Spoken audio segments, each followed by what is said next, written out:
건국 대통령 이승만 박사님 제47주기 추모식을 시작하겠습니다.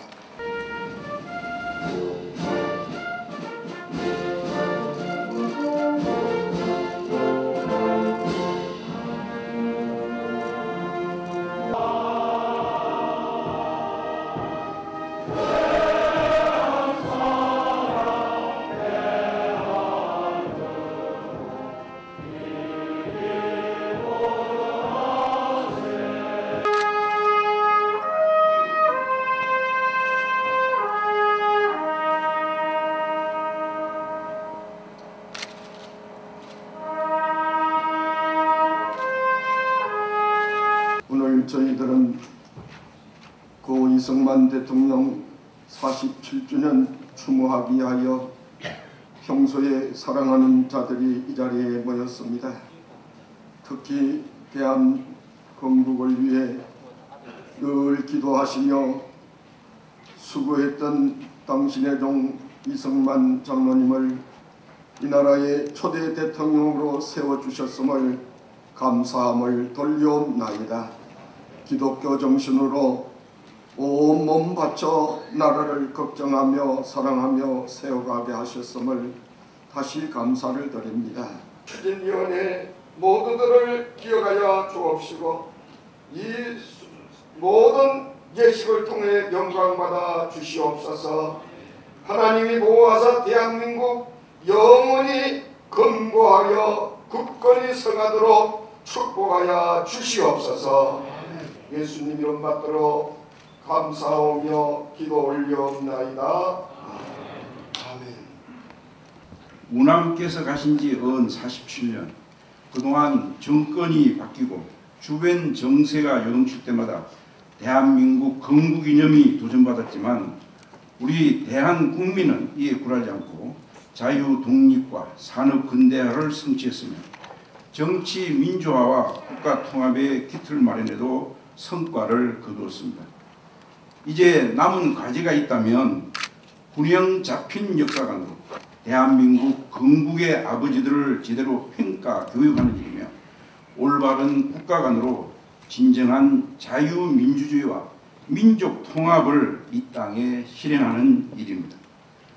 따라서 저는 오늘 일평생 개인의 자유정신과 책임 완수, 국가의 자주 독립과 완전 통일, 민족의 대동단결과 세계평화 정착에 앞장서신 고 이승만 박사의 영령 앞에 뜨거운 추모의 마음을 전하며 다음 몇 가지 사항을 짚어보고자 합니다.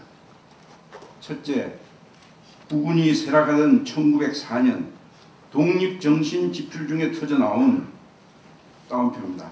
슬프다. 나라가 없으면 집도 없고 집이 없으면 나와 부모 처자와 형제자매 그리고 후손들이 어디서 살며 어디로 가겠는가. 따옴표라는 우남의 탄식에 대해 저와 여러분들은 얼마나 공감하고 있습니까? 둘째, 모스크바 삼상회의의 직후 신탁통치 찬반 논란으로 좌우 대립이 치열해진 1946년 1월 1일 말씀하셨습니다. 아직 우리는 완전한 나라를 세우지 못했습니다. 독립, 통일이라고 100번 떠들기보다 여러분 각자가 실천적으로 일을 하고 모두가 한덩어리가 되어 뭉쳐야 합니다. 속히 우리나라를 세웁시다. 라고 호소하던 우남의 시대정신에 대해 저와 여러분은 이를 얼마나 이해하고 있습니까? 셋째, 대한민국 정부 수립 축하 및 초대 대통령 취임식이 거행된 1948년 8월 15일 말씀하셨습니다. 목석 간장이 아닌 만치뼈에 맺히는 눈물을 금하기 어렵습니다. 이것은 다름이 아니라 40년 전에 잃었던 이 나라를 다시 찾은 것이요 죽었던 민족이 다시 서는 것이 오늘날 이에서 표명되는 까닭입니다. 라던 우남의 감격에 대해 저와 여러분은 얼마나 동의하고 있습니까? 넷째, 제1동포 북송으로 국내 여론이 악화되는 1959년 7월 1일 서울신문 지면에서 말씀하셨습니다. 나는 내 한 몸 어떻게 해서든지 우리나라를 태반산석에 놓을 것이다. 하나님이 나를 불러서 가게 되더라도 우리나라를 통일시켜 놓고 말 것으로 믿고 있다 라던 우남의 확신에 대해 저와 여러분은 얼마나 동참하고 있습니까? 다섯째, 4.19 의거 직후 일주일이 되던 1960년 4월 26일 국민의 요구에 따른 하야 성명에서 말씀하셨습니다. 나는 무엇이든지 국민이 원하는 것이 있다면 민의를 따라서 하고자 한 것이며 또 그렇게 하기를 원했던 것이다 라던 우남의 진심을 저와 여러분은 얼마나 수용하고 있습니까? 존경하는 국민 여러분, 그리고 내의 기빈과 회원 여러분, 앞으로 150여일 후면 향후 5년간 우리나라 국정을 책임질 새로운 국가 지도자가 선출될 것입니다. 우리의 선택에 따라 대한민국과 아시아는 물론 세계의 미래가 크게 달라질 것입니다. 그렇다면 과연 어떤 지도자가 3.1운동, 대한민국 임시정부 수립, 대한민국을 잇는 법통과 건국이념을 개성할 것이며 사회 곳곳에 만연한 부정부패를 일소하고 자유민주주의 제도와 시장경제 질서를 존중할 것입니다. 그리고 과연 어떤 정당 정치 세력이 한반도 평화와 동북아 번영을 위한 미래 비전을 제시할 것이며 초대 건국 대통령 우남의 공간을 균형 있게 재평가 기념할 것인지를 지금부터 차분한 마음으로 예의주시할 필요가 있습니다. 끝으로 오늘 이곳 국립현충원까지 왕림해 주신 내의 기빈과 애국동포 여러분께 다시 한번 감사의 뜻을 전하며 오늘 추도대를 해주실 우리 국회의장님, 부원처장님, 또 정국무 전 장관님께 심심한 감사 인사를 전하면서 함께해 주신 여러분 더 건강하시고 간에 평강하시기를 기원합니다. 감사합니다. 회의장에 인석하신 이 대통령 각하께서는 전라북도 도민들이 보내주는 환영의 꽃다발을 받으시고 만년 희색을 띄우시면서 일일이 감례를 해주셨습니다. 각하께서는 박 지사의 환영사를 들으신 다음 곧 연단에 나서시어 내가 전부터 초대 대통령으로서 신생 대한민국의 건국에 모든 것을 바치셨습니다. 6.25 전쟁의 백적 간부에서는 국민에 대한 뜨거운 사랑과 탁월한 외교력으로 대한민국을 지켜내셨습니다.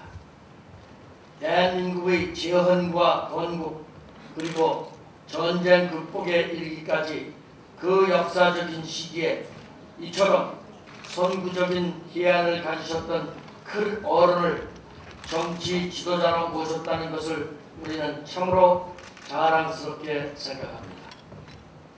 우리는 이승만 박사님의 일생이 온전히 대한민국 현대사 자체임을 잘 알고 있습니다. 한편으로는 박사님의 무국 충정이 없었더라면 이 나라가 과연 어떻게 되었을지 상상하기도 어렵습니다. 오늘날 우리 대한민국이 누리는 번영은 결코 우리 세대의 힘만으로 이룩한 것이 아닙니다. 박사님처럼 대한민국의 기초를 다지신 분들께 오늘의 삶을 빚지고 있다는 것을 결코 잊어서는 안 될 것입니다. 나아가 우리 현대사를 잘못 알고 있는 세대들에게 자유민주주의의 헌법 제정과 건국의 역사를 올바르게 알리는 데 우리는 더욱 진력해야 합니다. 이런 의미에서 박사님의 서거 47주년을 맞는 우리 감회는 참으로 숙연하다고 생각합니다. 90평생을 오직 대한민국을 위해 바치셨던 이승만 박사님 감사합니다. 부디 대한민국을 구보 살피어 주십시오. 삼가 이승만 박사님의 영면을 기원합니다. 2012년 10월 19일 국회의장 감사합니다. 오늘 저희는 우남 이승만 대통령님의 서거 47주기를 맞아 대통령님의 숭고한 나라사랑 정신을 기리고 그 유지를 받들기 위해 이곳 현충관에 모였습니다. 먼저 조국 독립에 큰 공을 세우시고 대한민국에 초석을 넣으신 대통령의 영변에 삼가 머리 숙여 명복을 빕니다. 대통령님의 일생은 대한민국의 순환과 발전의 역사와 맥을 같이 하고 있습니다. 대통령님께서는 일제강점기 민족의 역량을 하나로 모으고 대한민국의 독립의지를 세계 만방에 널리 알리는 데 노력하셨습니다. 그리고 광복 후에는 대한민국 초대 대통령으로서 극심한 좌우 이념 대립 속에서도 민족과 국가의 방향을 제시하여 대한민국의 기초를 굳건히 다지시고 공산주의로부터 대한민국을 지켜내셨습니다. 특히 6.25 전쟁을 겪으며 자유민주주의가 올바른 선택이었음을 다시금 확인하셨고, 이를 바탕으로 미국과 한미 상위 방위조약을 체결하여 안보태세를 확립하셨습니다.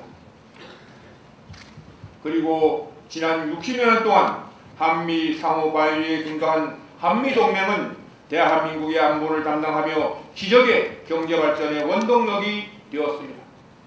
한미동맹이 있었기에 외국 자본은 한반도에 전쟁이 발발하지 않을 것이라는 신뢰를 갖고 마음 놓고 투자할 수 있었습니다.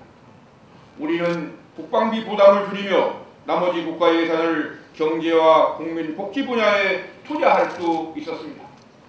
또한 북한은 남자는 10년, 여자는 8년 복무하는 데 반해 우리 젊은이들은 2년 복무하고 조기에 전역해 경제발전에 기여할 수 있었습니다. 대통령님께서는 한미 상호 방위조약을 체결하신 후 이 조약은 후대의 평화와 번영을 가져올 것이라고 예견하였습니다. 그리고 이 선견지명은 지난 60년의 대한민국의 눈부신 발전의 역사가 증명하고 있습니다.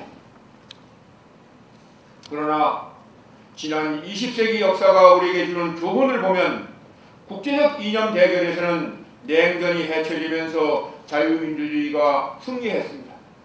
그런데 같은 민족 내의 이념 대결에서는 베트남과 같이 공산주의가 승리한 예가 더 많았습니다. 그리고 국가 안위를 동맹국에 의존한 나라는 월남과 같이 동맹관계가 해체되거나 문제가 생겼을 때 결국 패망하였습니다. 우리 대한민국은 같은 민족 내의 이념 대결과 한미동맹의 국가 안위를 의존하는 두 가지 경우에 모두 해당되는 나라입니다. 즉 남북한 이념 대결의 승패는 대통령께서 만드신 한미동맹을 지키는 일에 달려있다는 것입니다. 따라서 북한은 한미동맹을 해체하기 위해 모든 수단을 다해왔고 금년 신년 공동사설에서 자주통일의 돌파구를 열겠다며 올해 한미동맹 해체 여건을 만들겠다고 공언하고 있습니다. 그러나 안타깝게도 우리 사회 내부에서도 한미동맹을 해체하려는 세력이 있고 일부 국민은 이에 동조하고 있습니다. 특히 우리 젊은이들은 한미동맹이 얼마나 중요한 것인지에 대해 잘 모르고 있습니다.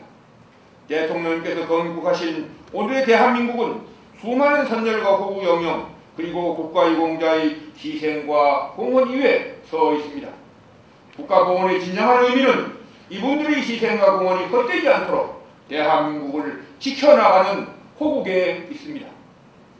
이제는 저희가 한미동맹을 튼튼히 해서 대한민국을 지켜나갈 차례입니다. 민족의 지도자이신 우남 이승만 대통령을 비롯한 선열들께서 지켜주신 소중한 우리 대한민국은 지금 세 가지 도전에 직면해 있습니다. 첫째는 우리 국민의 판단에 따라 한미동맹이 약화되거나 해체될 수 있습니다. 둘째는 많은 전문가들은 한반도가 향후 10년 내에 통일될 가능성이 높다고 전망하고 있습니다.